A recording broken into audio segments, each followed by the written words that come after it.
Hi, I'm Ed Parcaut, your host of Inner Edison. What I'd like you to take away from today's show is our greatest growth comes from our greatest failures. Today's guest is Thomas.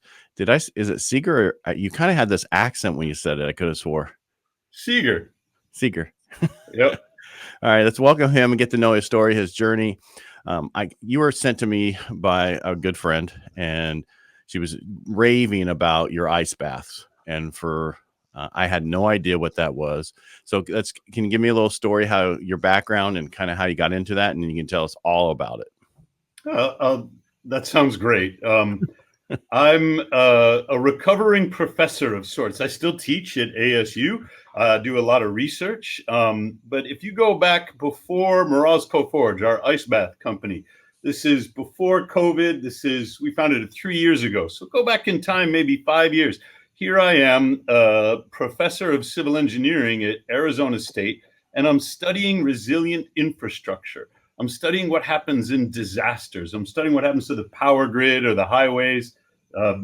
Virginia, I-95 was all backed up with 12 inches of snow. People stranded there for 24 hours. That was the kind of thing that I was working on.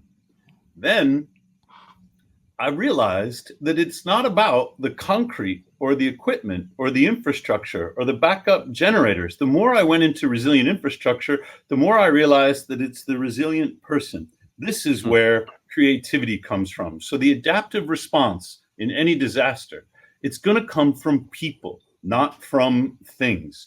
So I had to get to know more about human psychology and human resilience. And one of the places that I started was with myself. In my personal life, I was trying to make a lot of changes. I was overweight. My marriage was becoming estranged. I wasn't happy where I was in my career.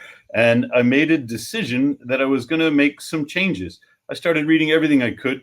One of them was Mike Cernovich's book, Guerrilla Mindset. To him, it's probably old news since he's now, kind of this gonzo journalist guy and political commentator. But he wrote this book called Guerrilla Mindset, in which he recommended cold showers. I said, all right, I'm in this experimental phase of my life where I'm trying to adapt myself to all the stressors. I'm going to try this. I had a rule. Try advice. Doesn't mean I'm going to take it, but I'm going to experiment with advice from people I respect. So I do the cold showers and they're awful. I hate them. They make me angry. So I'd be like, fuck you, Mike Cernovich. And I'd be getting all agitated I don't know if I'm allowed to say that on your podcast, Ed, but that was what happened. Of course, it's a podcast. It's not, I do radio. It's not radio. It's a podcast. But I understand the cold showers, being upset about that, because there's been many times where my kids have used all the water. So I understand. That's right. Or somebody flushes the toilet and it gets whatever. You don't want to be surprised in the shower, right? Right. Well, in Phoenix, you can't do cold showers in the summertime because the tap water gets up to like 88 degrees. I don't even need a hot water heater in the summertime. So a buddy of mine who's a former student, Jason, he's the president of Morozko Forge. He had come across Wim Hof, and in some of the yoga and art circles in Phoenix, people were doing the Wim Hof breathing. So we got some ice, we got a trough, we set it up in his backyard. Takes about 200 pounds of ice to really get a group ice bath going in the backyard in Phoenix when it's 110 degrees Fahrenheit. And we were, it was fun. We enjoyed it, but we were like, there's got to be a better way. We're engineers. So we started taking freezers apart. We're like, we're going to make one of these things. Ed, it cost me like $20,000 in parts and failures and not getting it until we finally made ice. Then we had a party. We invited a bunch of other people who were in the Wim Hof kind of thing. And we said, look, we've done this. And one of the guys wanted to buy one. This is all ages ago. And so we said, well, sure. We had no idea what to charge. We didn't know really how to make one. We'd had this one prototype, but we liked the idea. So this is 3 years ago, almost to the day. We had our first sale in January 2019. I'm embarrassed to say what we charged, but that guy is still a customer. He's opened up a wellness center. He's bought one of our commercial units. He's very close to us. And since then, we've sold hundreds of ice baths to people who are thinking about it the same way that I was thinking about it when I was trying to change my life. We have athletes for customers, some of them extremely accomplished, but few of them are buying it for the classic reasons, like the muscle recovery. A lot of people who are athletes in high school or in college have experience with the ice bath after a workout. And I mean, if it works for you, great. The science on it is not so much. It will help you get back to performance faster. So if you're in a triathlon or you're in a multi-day competition, yes, use the ice bath so you can come back quick. But it might come at the expense of some long-term gains. This is what I'm reading. On the resilience side, it's a different story. When you're talking about the psychology of the ice bath, this is what I have discovered for myself and our customers are discovering. It can be a cure for depression. It can help resolve trauma. It can help you manage stress. It helps manage anxiety. When you put yourself into the freezing water, you activate your fight or flight response. Right away, every part of your body is trying to tell your brain, you're going to die. Don't do this. Get out of here. And that happens to me too. Your brain has to take charge of your body and say, hey, I'm the boss here. This is just cold. This is what cold feels like, toes, fingers. You're not in charge. I'm going to breathe. I'm going to take care of this. And then I'm going to go through my life. This is why Jack Dorsey does it. This is why other people, entrepreneurs, are doing it more for stress management and coming back full circle for resilience. Can we handle those things that are coming up in our life that are out of our control? And how do we prepare ourselves for them? And the answer is, when we're in control, we choose the discomfort that's voluntary. We call it deliberate cold exposure, not accidental cold exposure. We inoculate ourselves against the stress by stressing ourselves physically and psychologically. So physiologically, psychologically, and practicing the breathing and the relaxation techniques that we need when we're activated like that. That's my story. It's a great story, actually. Hey, thanks. Yeah. No, but when you were talking about, jumping in cold water, years ago, when I got back into triathlons, one of the first things I did was Lake Berryessa up here in Northern California. And it was in May, that's when the snow's melting. And that thing was like probably 50 or less, right? It was so cool. Yep. It was amazing how many people in wetsuits jumped in there and were disoriented and couldn't swim. They didn't know what to do. I remember jumping in and going, wow, this is really cold.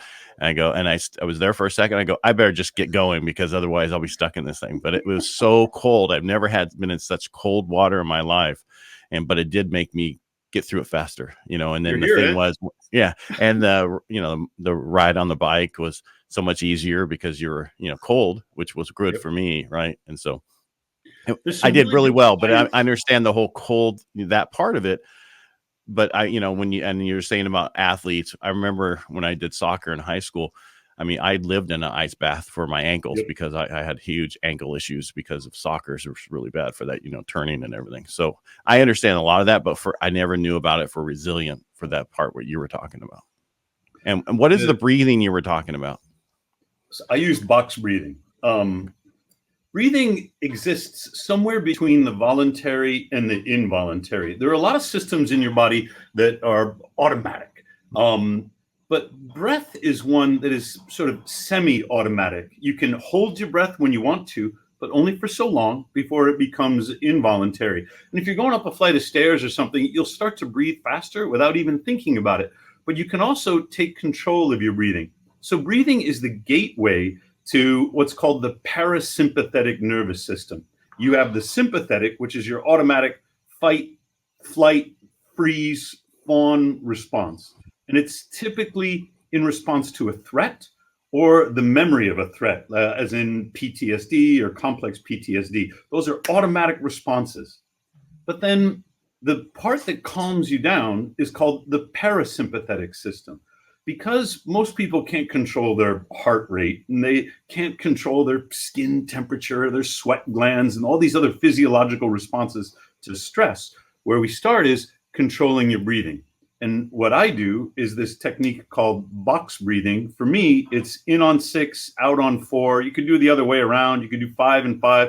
And it doesn't really matter. You don't need a watch and a second hand. What matters is that you take control of your breathing because that's how you take control of the rest of your body.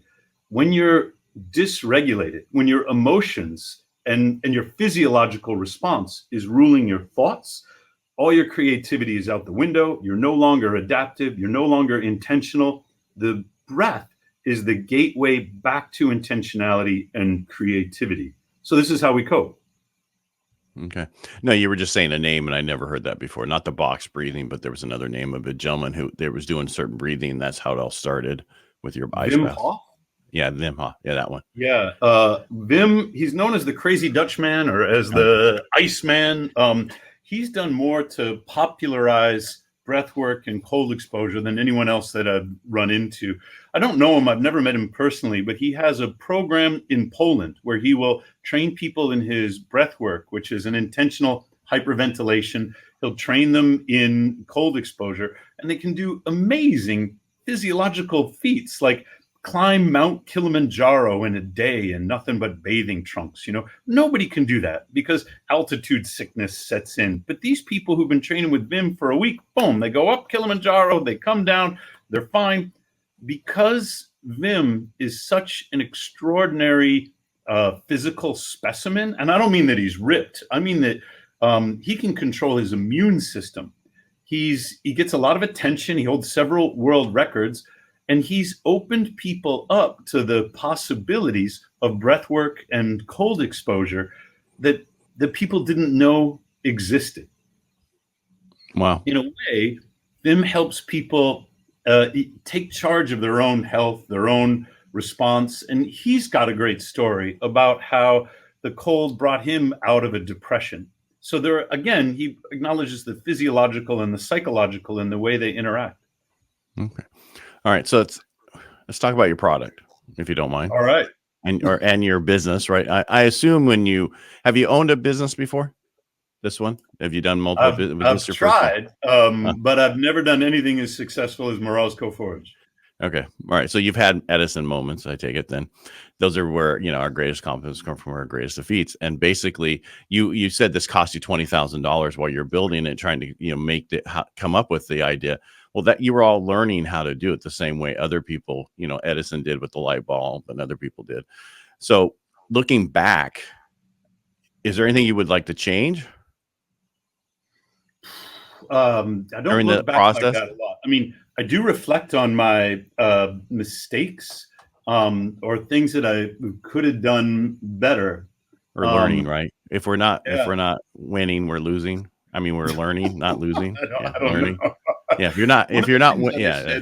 Early on, to Jason and to people that we've hired is, you might think that we're in the ice bath business and we're not. We're in the knowledge business. And the reason I say that is because we're trying to do something that no one else has done. At the time, there was no market. There was no device. There was no competitor that made ice.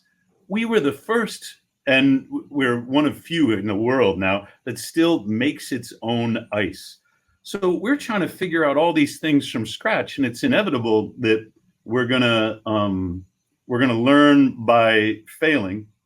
The point is that we need to create the knowledge before we can, or as we create the business. Now, this is typical for me. I mean, I'm a professor and a researcher, so I think of everything in terms of knowledge, but there's some really good business theory behind this too. If you can't learn how to do it, then learn how to turn ideas into value requires new knowledge. I'll give an example. Howard Schultz, Starbucks. He didn't found Starbucks, but he did take it over. He came over to Italy, and he loved the coffee shop experience. He returned to Seattle, and when the guys were ready to sell their coffee shop, Howard's like, this is my chance. He made the whole thing just like an Italian coffee shop. He thought he knew what he was doing. And this is in, Seattle, the height of the grunge movement. These young people were coming in saying, I want my caffeine buzz. Oh, I love your coffee. The only thing is, what is it with this opera music? That's ridiculous. Howard didn't know. He didn't know. He was going to reproduce the coffee shop, the experience that he had and loved. But when the young people were like, no, the opera music kind of sucks, Howie, couldn't we get some local? And well, he said, what would you like? And they started handing him CDs. And to this day, Starbucks is known, I don't think they make any money off of it, but having sort of unusual and independent music choices available for sale and available over the speakers. When we're entrepreneurs, we're in the knowledge business. And by that, I mean figuring out what works. And sometimes figuring out what doesn't work is the only way to get to what does. And that's a fact. I mean, you have to make mistakes in order to move forward, and it's okay to I make don't even those think they're mistakes. We call it like this. The only decision we have to make is to decide what experiment we want to run next.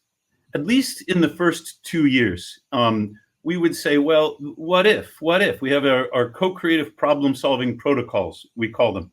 And that begins with defining the problem. If you can't define the problem, you can't do problem solving.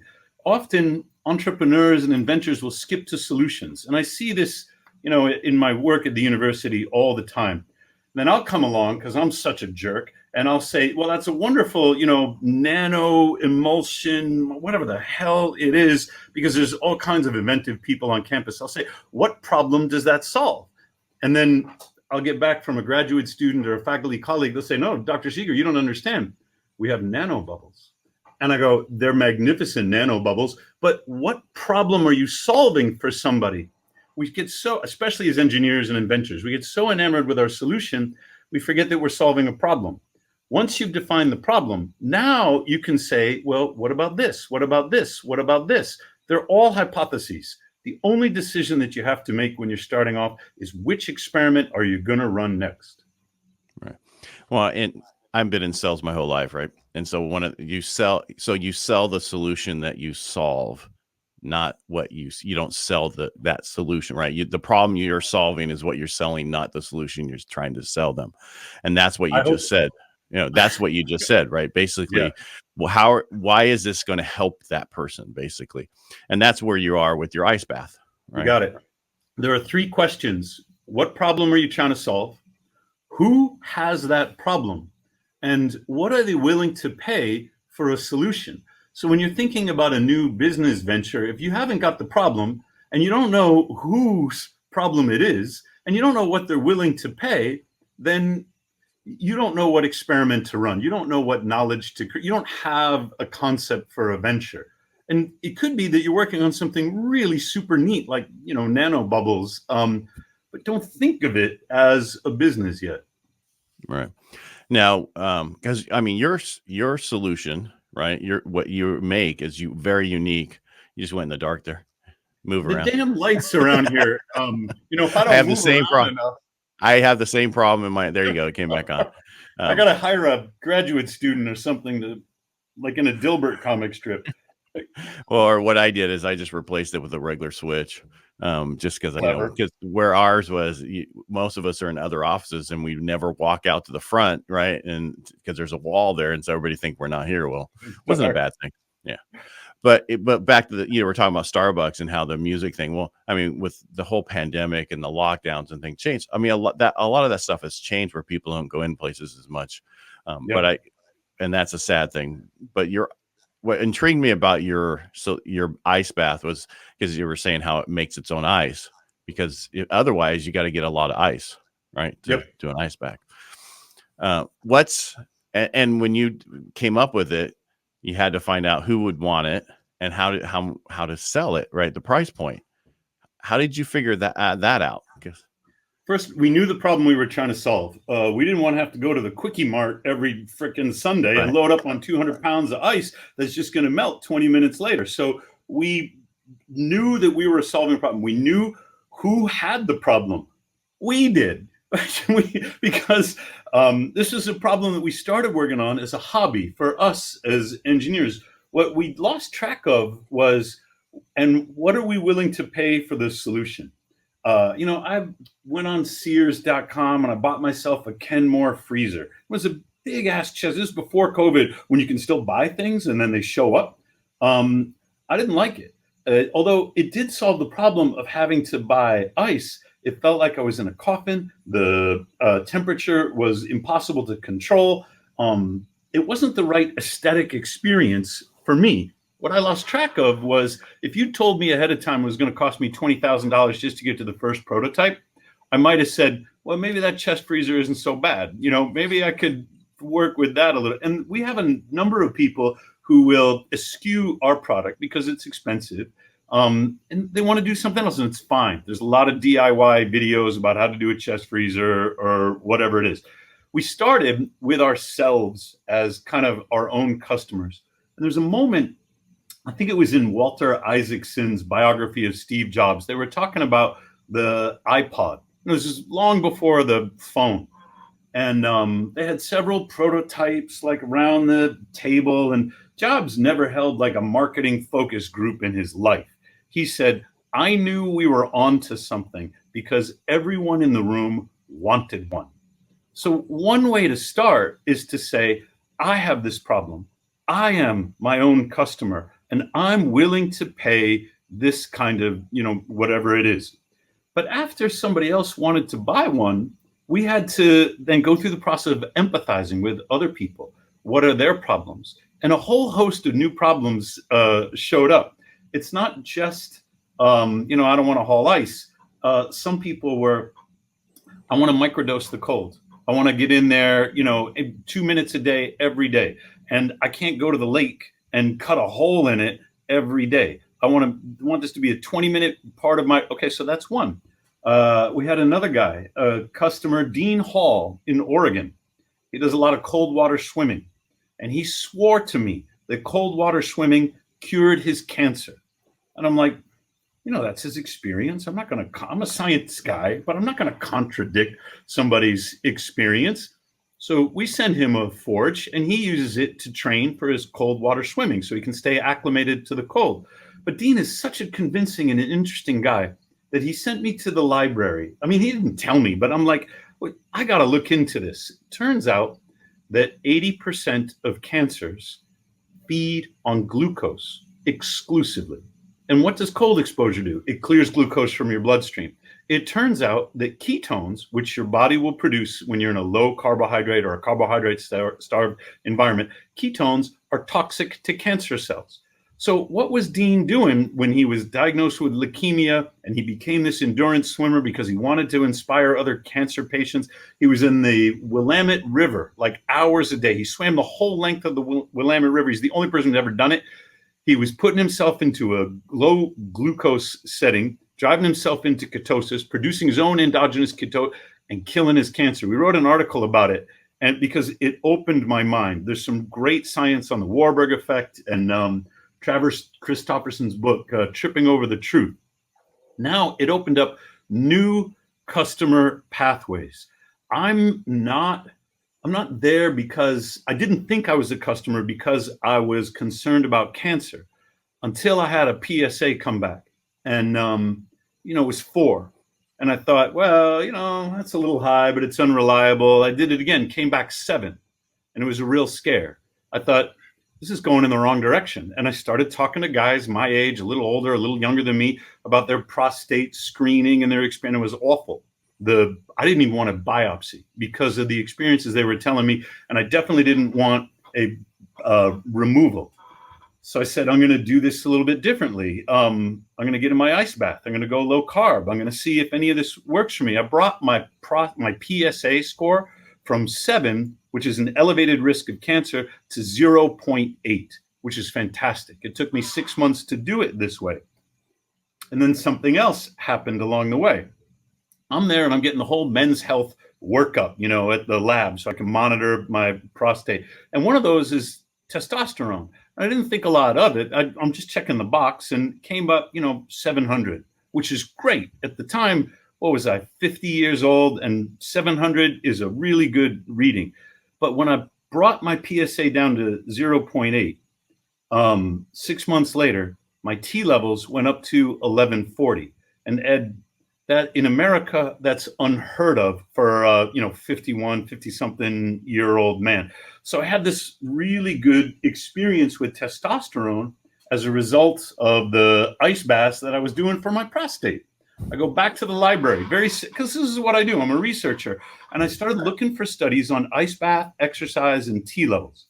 Turns out when you get in the ice, although it's good for your nuts because your nuts work better at low temperature, it will suppress your T levels and your luteinizing hormone. Luteinizing hormone is a metabolic precursor to testosterone. I've been tested for that too, off the frickin' charts.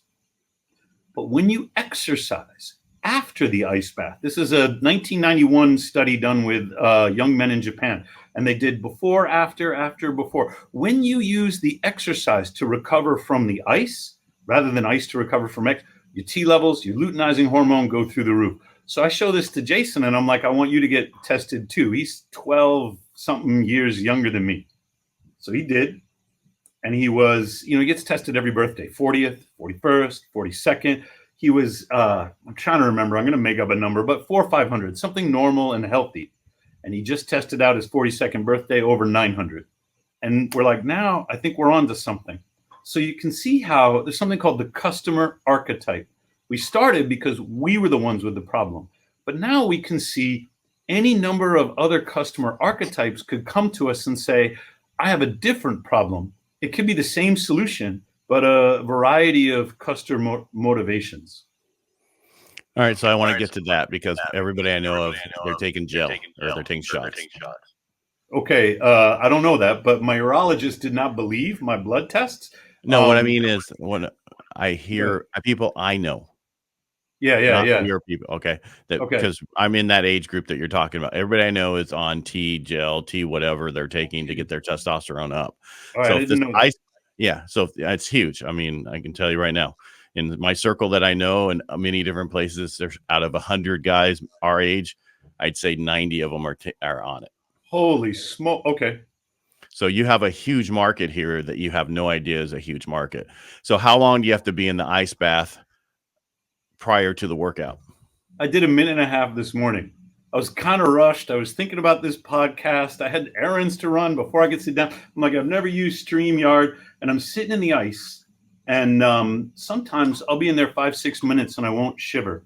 But if I go in a certain state of anxiety, or if I'm feeling rushed, shivering can happen after 60 seconds. So I got to a point where I'm shivering. I waited another 30 seconds. I'm like, Tom, you got to go. So I hopped out. Typically 2 minutes. If you start shivering, you're impacting your metabolism. You're impacting your nervous system. You're getting some effect. So I'm going to say, stay in, if you're a novice, long enough to shiver. And that might be in your swimming pool, at 50 degrees for 2 minutes. You might not even have to go into your swimming pool to induce the shivering response. Just stand outside in the cold air and you'll get a lot of benefit. But in the summer, I'll do 6 or 7 minutes every day because it's dang hot in Phoenix. Yes, it is. So basically so I want to get back to the pre-exercise, the ice bath and what you've done, because I'm very interested in this. I was it already, but maybe there's a special discount for Inner Edison podcast people. But I mean, because there's a huge market there. I mean, once most guys get over 40, their testosterone drops. Right. I mean, it's just automatic. I think it has to do, I'm not the scientist you are, but it has to do with as we age, I think our body thinks we don't need it as much. So with that cancer that's there won't feed off of the testosterone. I don't know if that's the way it works, but I know that whenever you have a cancer scare and if you're on any type of testosterone, that the doctor won't put you back on it. Testosterone will grow everything, including the cancer cells. Yeah. So especially prostate. Yeah. So, I mean, I weigh 250. How old are you, Ed? I am actually 55. Okay, so we're the same age. 10 years ago, I guess I look better. I'm just kidding. I'm not disputing it, man. Especially because my lights go on and off here. I used to weigh 250 pounds, and that's terrible for your testosterone. I think diet, especially seed oils, have a lot to do with it. Seed oils are inflammatory, they're toxic, and when you have a chronic exposure to cottonseed oil, soybean oil, corn seed oil, it's killing you. I don't know why testosterone goes down among American men. What I do know is that that's not universal. It doesn't happen in societies that are not as industrialized and comfortable as ours are. If we were hunter-gatherers, we'd be, sporting six-pack and we'd have great T levels until, I don't know, we meet the wrong tiger or something like that. I don't know how hunter-gatherers die. It is a product of our society. And So it's our biology responding to our environment and our culture. It's not like some genetic inevitability. So I don't know about the gel or the shots or what the interaction is, but I'm pretty confident because of what's happened to me, because of what's happened to Jason, because of what I've read in the library, that you do 2 to 4 minutes in the ice, you come out and you do, it doesn't take a lot of exercise either. You do like 10 to 20 minutes of exercise. Could be push-ups, chin-ups. It could be, I do squats, but my favorite is the steel mace. You do that, your T levels are going to go up. And mine have gone way up. Very interesting. I didn't think we'd get into that on the show today, I have to say. Okay. But I mean, that's your product was very unique. And the fact that it makes its own ice is huge because, like you said, otherwise most ice baths I've seen people in the freezer things where they have they're in the freezer and the ice. It looks very uncomfortable. I mean, it reminds me of those walking in those baths as you get old because you can't actually get in the bathtub anymore. You know what I mean? Right. So I've seen those in hotels sometimes. Yeah. Yeah. But I really liked your product that I saw, because I went and I checked it out ahead of time because of who referred you to me, because she swore by it. She's like, I'm not working with anybody who won't do an ice bath. That's right. Yeah. I mean, like, that's very unique. She's been great. Yeah. So when we started, I was showing pictures of our prototype to someone who had some marketing expertise, and she didn't like it. She said, no, if you make it slicker and more like a float tank, and smooth and plastic, and then I think a lot more women would really be interested in it. And I came away from that meeting like a little discouraged. And I thought, no, it's broken on purpose, which is this lecture that Seth Godin has, it's about the way things are broken. And he goes on a long rant about marketing and product. But then his last one, he said, broken on purpose. Our product isn't for her. It's not for the person who wants the sleek plastic float tank. It's for the guy who has a steel mace or a kettlebell. And if he's going to scratch his frickin', or, he's going to dent his forge, fine. It makes his better. If your kid comes out with a crayon and draws all over it, the last thing I want you to do is yell at your kid. We want this we want it to look like it was built in a barn, because it kind of was. Like when we started out, we were in Jason's backyard. We want it to look like it's as tough as you are. Like it can take a beating and it will only get better with the kind of use that it gets. Last thing we want is for this look like a Lexus or something, and people be afraid to scratch it. So I had this kind of overreaction to her criticism. And then I calmed down and I said, it's not for her. There are other products that might be right for her. Ours is going to appeal to a certain kind of demographic that wants a more naturalistic experience. Yeah. I think you have a whole new demographic coming after this podcast. Okay, I hope so. I'm just saying, because I'm telling you right now, what you're talking about, if you can get your T levels up and lose weight by doing 2 minutes before you work out, that's huge, because that means you're not taking any T gel. And I'm serious. I know so many guys on the gel, and because they're our age and they're trying to be fitter and they're trying to get the muscle mass back and they're trying not to lose it as they are as we get older. I mean, and we are different than our parents and our grandparents, who at our age looked like they were dying. Right. I mean, because if you go back. Yeah. I mean, after 30, my grandfather, he wasn't looking good. Yeah. No, what we were going to look at in our 90s, they looked at in their 50s and 40s. Right. Yeah. And most of my family, my grandfather was dead at 65. My grandfather on my mom's side was in the 50s. They drank a lot, and then my dad died of hairy cell leukemia when he was 42 from Agent Orange. So I'm always checking myself for cancers just to be careful because of hereditary. Plus, I was born after he came back from Vietnam, right? So if there was any of that in there that could mess with you, it could mess with me. So I think you have a huge, besides what you were originally going for, you could actually do this a little bit further. And I do like the way that your device looks. I have my bachelor's in marketing. I have my master's in international business and marketing. I'm going to tell you right now, the demographic that would really do well is who you're going after. And now the new one that you just talked about, you didn't even probably push, the helping people get their T cell up as they get older and the prostate and all that, because that's huge. Every guy I knew that had a prostate and they went in for surgery, they have other issues afterwards. Yep. Right. And that's not good. Talked to a number of people and none of them have a good story. I mean, when I say people, a number of men as old as 75, as young as 45, and every single one of them sounded like a nightmare to me. I said, I know that I can't give medical advice. I'm a doctor of philosophy. I teach in engineering, but I can say what happened to me. I haven't experienced any regret. And when I was thinking about it, and I confided in one person, it's very difficult to tell, my daughter or the people who love me, no, I'm not going to do that. I'm not going to go have that treatment, because they say, but she might say, Dad, but I care about you. And, if you die, I'll be heartbroken. How are you going to do that to your family members? So I kept it to myself with the exception of one. And in that one person, I said, I would rather die if it takes me, and I hope it's slow, than go through all the medical interventions that might be ahead for me. But I don't have to choose that right now. I can choose this instead. I can choose diet. I can choose cold exposure. I can choose this alternative treatment that I've been reading about in papers, that I have this hypothesis about.